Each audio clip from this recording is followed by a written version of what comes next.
In this episode of the IT Experts podcast, we help you get more leads in your MSP. Welcome to the IT Experts podcast, the only podcast to help MSPs scale to 1 million, and if already there, get to 5 and go faster. At the end of the day, isn't it all about building a business that works for you rather than you for it? I hope you enjoy the show. So good morning, good afternoon, good evening. Welcome to the IT Experts podcast. And today we've got Stuart back in the camp. Good afternoon, Stuart. How are you? Hey, great. Great to be here, guys. Fantastic. And today we're talking about, in the Ask Stuart series, these are the most common questions that we get asked almost on a daily basis. And today's question, how do I get more leads in my MSP? And this is a wonderful $1 million question. And we have got some really great points for you today to help you expel the myths and kind of get through all the mess and the noise that you hear out there on this. Oh, you should be doing this and you should be doing that. And oh, this works and that works and everything like that. So we're going to give you pretty much some of our tried and tested formula on how we know how we get more leads. But what's this really all about, Stuart? Why do people struggle when running an MSP to generate new business? Because most businesses are all referral, aren't they? But getting fresh leads is like the holy grail, isn't it? It is the holy grail, and it is elusive for everybody until it isn't. And even when you do seem to achieve it, it can suddenly, you can lose that magic touch. However, it is a formula, it is a science, but it is also a bit of an art as well. Yep. And as a result, it's like, well, that doesn't help me.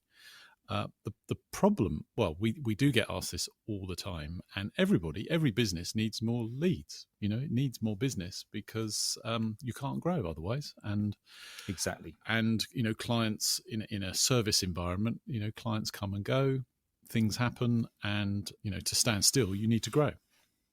So the issue with this whole how do I get more leads is that many MSPs have tried lead generation, which is marketing, and they haven't managed to get it to work for them. They might have had a little flush of success, and then for some reason it's not working, and they try it again and it doesn't work, and they're like, how the hell do I get? So in the end, they just have this hate affair with marketing or lead generation, and it's in the too difficult box because it seems like a waste of time, waste of money, too difficult.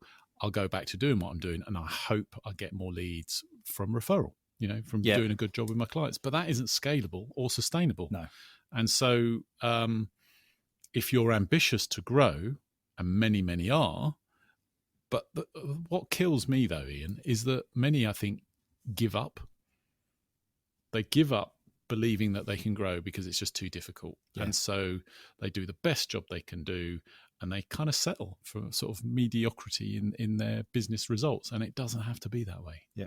And I think you hit the nail on the head pretty early on. In the P word is patience. We've got various different clients getting success on fresh new leads through different manners because they've been consistent. We've got one guy who is really successful in Google AdWords. Just every single week, he's got leads coming in, literally every single week through the Google AdWords. But how long has he been doing that? Years. And he's invested a bucket load of money, but now he's got this engine that just churns out automatic leads because he's done it. And we've also had other people who had direct messaging campaigns, doing different events, doing all sorts of different things. But the key thing, to take away from this is, have a process, be patient, and be consistent with it, because that's when it breaks down, isn't it? And you bang on there, because what you've said without saying it is that marketing works, whether it's leaflets, events, SEO, pay-per-click, you name it. Marketing tactical activity works. However, it doesn't work all the time.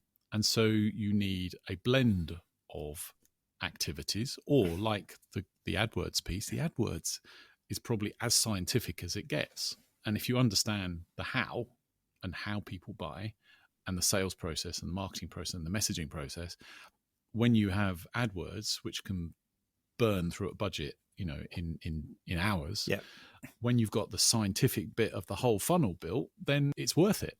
But if you don't, and you're guessing, it feels like it's a money pit. Just before we get stuck into the detail of this, I want to help everyone cover off why this is not a happy place for most techies. Now, most people are really, technical, very, high S&C on the disc profile, and thinking about being creative, going out, standing at an event, talking about marketing, putting yourself out there, telling people what you do is like a place where they just turn around 180 degrees and go and hide, isn't it? So a lot of MSPs have trouble, or technical people have trouble working out how to unearth these wonderful messages on what they do with their, USPs from a non-technical point of view. But because this isn't their happy place and a place where they really want to live, because they entrust marketing agencies or other people thinking that they know how to do it. So how would you help someone to overcome those boundaries and those challenges they've got in their head when it's kind of not something I really want to do this morning? Thank you very much. It's not something that excites me, but I know I've got to do it. Do you know what I mean? Yeah, I do. The secret is you don't have to do it. Be the marketing director of your business. And when I say that, and that sounds scary, it's like, well, I don't want to do that. It's like marketing director is you understand the strategy of why people would buy from you. Yep. And when you understand the psychology and the process, and that's all it is, yep, for a technically wired individual, that actually becomes quite easy. But right now, no one taught you the sales process, the marketing process. And so you don't know what you don't know. So as a technical business owner, no wonder it's in the difficult box. And therefore, we entrust agencies, marketing agencies, lead generation agencies, to kind of understand why it's important to our business. But if you don't own the strategy and the why, and you understand, therefore, how the strategy should be implemented, you don't need the skills of how to do it, but you need to understand why copy is important. You need to, like on the last podcast, we talked about the importance of your avatar, and your buying persona of your ideal client. And yeah, that's a boring catchphrase that you hear, but unless you're absolutely super clear on that, and therefore you're super clear for your agency and don't expect them to guess on your behalf, that takes the heavy lifting out of then creating copy, creating messages. And again, people can create that for you. You don't have to create it yourself. So therefore, stay in the marketing director role with the clear strategy, the clear target market, the clear proposition, and the rest becomes a lot easier. Obviously, there's a lot of moving parts to it, but then you can actually direct it, because the data at the end of the day, and this is the science of marketing, is that the data, the KPIs, the analytics come back to tell you, is this strategy working? Because it's a numbers game. Again, cliche. Oh, it's a numbers game. Don't say that again to me. I'll punch you. But it's true. It's a numbers game. For every pound you spend, what does it give you? But what do you have to do to get the actual client to close? How many conversations? How many touch points? In the old days before digital marketing, it was like 7 touch points or 7 follow-ups. Now it's something like 32, 33, 34. How the hell do I keep that going? But it's interesting, when you talk about the data and you talk about the numbers, because most MSPs, if they got 1, maybe 2 new clients a month, they would be cock-a-hoot. They'd be delighted. They'd be absolutely over, if not even slightly overwhelmed. Yeah, probably. Yeah, if it was every month. Yeah, most of the businesses' operations engines would probably fall over. But what I'm trying to get at is, you go onto social media, you're on the, whether it be LinkedIn or whoever it is, saying, oh, we can get you this many leads. You've got this CRM, it covers thousands of this and hundreds of this, and you need all of this stuff. When Stuart's saying, look at the data and boil it down to what you actually need, you don't need that many people to make a big difference. Because remember, while you're doing the lead gen and while you're doing some of these activities, which are going to deliver very low numbers of results and very low numbers to start with, you've also got your referrals coming in. So even if you've just doubled the amount of referrals you're going to get a really sustainable. So what I'm trying to say is chill out a little bit. Just don't think about, I've got to get 1,000 leads at 100 people and I've only had 20 people sign up to this webinar and everything like that. Well, you don't need that many. And if your sales process is in tune, which I'm sure we'll be talking about on another webinar, on another podcast, then, you can actually look at not having to worry about how many people sign up, how many people you've got on your list and all of that kind of stuff. So if we come back to the question, how do I get more leads? The starting point is understand how marketing and sales fit together, because people forget that marketing actually encompasses the sales process. Sales is a tactical activity of marketing. And so many people think, oh, I just need to get a load of noise out there, blogs, content, emails, but it doesn't seem to work. And that's because it's not connected to the sales processes, which is How do I get somebody to raise their hand and start a conversation with me? That's called a call to action. That's the middle of funnel activity. So you're being busy top of funnel. You're spending all this money and time with agencies creating this top of funnel stuff. But if you haven't got those hooks in it that allow people to hook onto, pick up the phone, send you an email and say, actually, that resonated. Can I have a conversation? Or can I download something, which then offers them the chance to have a conversation? That's sort of only doing 50% of the job. So you've got to create your marketing funnel and then connect it to your sales funnel. And that's all about the call to action and what we call the middle of funnel activity. Now, before you get there and before they want to start talking to you, you've got to earn the right of credibility and relevance to being able to solve the problem. You as a company, your ABC MSP is irrelevant. All they are looking for is, how do I solve whatever problem they've got with their technology or that they're worried about? And that's the starting point of finding you top of funnel. The middle of funnel piece is, are you credible? Are you knowledgeable? And you're still irrelevant as a company name or as a person until they feel, this guy, this girl seems to understand my world. Actually, maybe they could help me. Who are they again? Oh, it's Fred Smith. Okay, brilliant.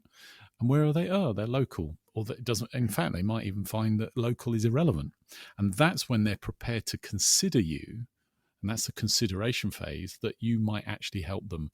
And if you think of a retail point of view, you're thinking, right, I'm prepared to now drive to that shop or bother filling out my details on their order form to actually consider exploring their products and their services. But there's a lot of touch points, and that's why there's 32, 33, 34 touch points now of earning the right for them to start considering buying from you.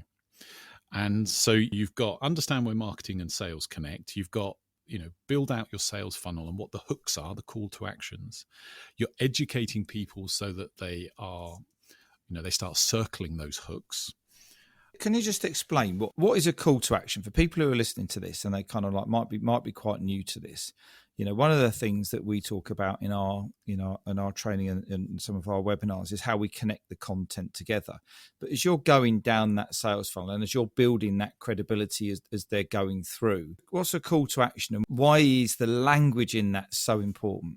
Because otherwise you are, to coin a phrase, shooting blanks. Yeah. And you're not going to hit the target. So, because you're not asking them to do something, are you? You're saying, hey, here's a great blog, blah, blah, blah. Oh, lovely. Yeah. Oh, shut the page down and away you go. You're not saying, hey. Yeah. You're getting to the end of the blog and saying, we're really good at this, and not saying, give us a call if you can. But actually, maybe that's the step too far, because in the sales process, what you're selling always is not the purchase. Yep. You're selling the next step. So if somebody is in education mode and reading your blogs or watching your YouTube videos, it's like, what is the next safe step for them logically and psychologically? And it might be download this thing, because if they download that thing, that demonstrates, might be a case study, it might be a tool they can use. It gives them a little bit of value. And actually that is it's like walking up to the sales agent in a shop and going, where's the blue paint? So you're starting to consider that this shop can help you paint your house. And now you're going from, where can I buy paint safely and affordably, to the color blue. And now you've started to consider buying from them. And so if your CRM and your marketing, and most of it is joined up, you'll be able to see when someone downloads something. So actually that then allows you to narrow who you're targeting, to say, shall I send them a specific email saying, talking about security, because they've now said, I want blue paint. I'm interested in security or data backup or Wi-Fi. Now you can actually target them with a more specific message. Now, is that a post on LinkedIn? Not a post, a direct message on LinkedIn. Is it a phone call? Is it an email? It could be a drive-by and a drop-in, a knock on the door, depending on how you're structured and how confident you are. And now you know what to go and talk about. And that next step would then maybe say, well, would you like to book a meeting to talk in more detail about it? Yes, I would. So that all sounds like lots of moving parts. You don't have to settle that out. If you learn how to be the marketing director of your business, then you can help direct how you want others to help you build a lead generation system. And that's channeling them through with the come and download this. And if you're interested in this, then let's talk about the security thing. Or if it's something about managed services, then go and watch this webinar or this download or this case study or whatever it is. And you're in control of moving the people through your sales funnel. If you've got lots of stuff going on at the top and you've got referrals coming in at the bottom, but there's this gaping great hole in the middle, the reason for that is because you've got nothing that's interesting for them. You're nothing where you're educating them, nothing where you're calling them through to, hey, come and download this, or come to this event, or meet up, or have a free strategy call, or whatever it was you wanted to talk and keep it simple. Everyone thinks they've got to boil the ocean and do it all at once. Keep it simple. Start with, it's a common one, start with one business pillar. Start with security, for example, and build top of funnel, middle of funnel, marketing messaging, marketing and sales process with all the hooks and call to actions. And when I say all, it's not a lot. You're looking at 2 or 3 kind of types of message, probably even one to get started. Starting is better than never doing anything. Exactly. And on the back of getting started, it's just about consistency. We say this all the time, consistent. Do something every day, every week, every month. And if it's got the relevancy and it's got the call to actions and your audience is big enough, so this is coming back to, is my top of funnel, are my connections, is my email database big enough to allow the numbers game, which we all hear about, work for me? If you've only got 10 people on your email list, the law of averages aren't going to be in your favor. If you've got 1,000 relevant 50 plus, businesses in the accountancy world in your list, you're going to get some traction, but only if you then are consistent at putting your messaging with your call to actions out there. Does that make sense? Yeah, it does. And I think the thing just to layer on top of that is about the consistency of, yes, you've got your content going out there, and you've got, if you've got regular events coming in, but also to kind of supercharge this is to use direct messaging campaigns, isn't it? Either on, whether directly on email, directly on Facebook, it could be Facebook, but LinkedIn in particular, is have a list of people who are your ideal target market and message them about one thing one month, then message them or give them educational content the next month. Hey, I've just released this. White paper. Sell. Don't sell. Just educate and add value. And I think that's where people go wrong. Hey, do you want managed services? What's that all about? Why do I need it? Why am I interested in it? I don't know. Hey, have you got unreliable Wi-Fi that's causing you connectivity issues when you're trying to run your business? Yes, I have actually. Oh, right. How do I fix that? Oh, you have to do this. Oh, we haven't got one of them. Oh, would you like one of them? Oh, yes, please. And it's kind of going through and really understanding and talking to your customers. And when you get the messaging right, and how to get the messaging right is come up with something, as Stuart said, and then test it with your existing clients and just say, what is it that we actually do for you? Oh, you've got our backs. You do this, you do that. Okay, and what does that lead you to? And what does that help you do? And what does that help you do? And keep going, and you will get to the bottom line of going, do you know what? You guys should look after things. And that's all I want, because I don't know what you're doing, and that's just great. But the direct messaging campaigns as well, and tracking that either through, a CRM, or, remember, the numbers are not massive, a simple spreadsheet. You could even have a simple spreadsheet just to keep a track of those messages that you're sending out. You're educating people. You're just constantly, not daily, but regularly keeping them front and center of you, so that they know when the time's right, they know how to get in contact with you. And as usual, with all of the Ask Stuart podcast series, we have got a guide for you to help you with lead gen and your marketing. It's called the New Business Advantage Blueprint. But rather than just put a link in the show notes and say, hey, you should download this, it's really, really great. Why do they need to download it? What's in this PDF? What's it going to help them do? What's it going to help them understand, so that the out of going through this particular resource that we've got for all the listeners today? Yeah, the New Business Advantage Blueprint, Ian, is a way of simplifying the linear process that we just talked about here, which, even if you're listening to it and nodding along, you're thinking, bloody hell, how do I get started? This will help you get started. And it talks about the 7 ones, the 7 single items you need, one after another, to help you consistently set this up and generate leads. Simple as that. Easy. And that's because it is not complex. It is straightforward. That's brilliant, Stuart. Absolutely nothing more to say. It's kind of as simple as that. It's all the links are in the show notes there. And as always, if you want to ask your own question in the Ask Stuart podcast series, all you need to do is, there's another link in the show notes. Click the link, fill out a question, any question whatsoever with regards to scaling and growing your MSP, and we'll do a podcast on it for you. No problem at all. We'll even shout you out if you want us to. So that's it from me today. Thanks very much for your time today, Stuart. We'll look forward to seeing you on the next one. Thanks, guys. So I hope you enjoyed the show. If you did, I'd love it if you could leave a rating and review on your favourite podcast platform. If you want to learn more about how to take your MSP to $1 million, or if you're already there, go faster, then come and join Stuart Warwick and myself in the Scale with Confidence Facebook group. The link is in the show notes. You go and enjoy the rest of your day, and I look forward to connecting with you soon.